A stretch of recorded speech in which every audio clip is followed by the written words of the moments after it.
ni Jutes. Ha? Ano ba talagang ginagawa mo dito? Ano ba talagang ginagawa mo dito? Bakit sinusundan mo kaming pilit? Ano ba pakialam nyo, ha? Hindi naman ako pumunta dito para sa inyo, para kay Adrian. Baka nakakalimutan mo. Huwag mo akong sagot-sagutin ng ganyan. Baka nakakalimutan mo, kapatid ko, si Adrian, ate niya ako. Huwag mo akong binabastos-bastos ng ganyan, ha? Sorry, ate. Huwag mo hawakan yung buhok ka! Parang ano ka Hawakan. ba? Parang di mo naman ako na-miss. Di ba close na close tayo dati, di ba?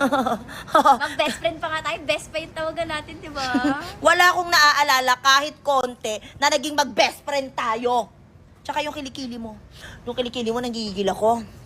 Ganun pa din. Ganun pa din sa loob ng 2 taon. Kung ano yung initim ng kilikili mo, kinaitim ng budhi mo. Naintindihan mo? Naintindihan mo? Kaya ikaw, huwag kang gagawa ng kalokohan dito sa Manix House, ha? Sinasabi ko sa'yo. Sige, ganyan-ganyanin mo ako! Ganyan-ganyanin mo ako! Ha? Tsaka, huwag mo masyadong itaas. Bukod sa maitim na mabaho pa. Tandaan mo yung pakabait ka dito. gabi na! Kaya makulimlim yung kilikili mo? Umalis ka nga dito! Pati ugali mo makulimlim!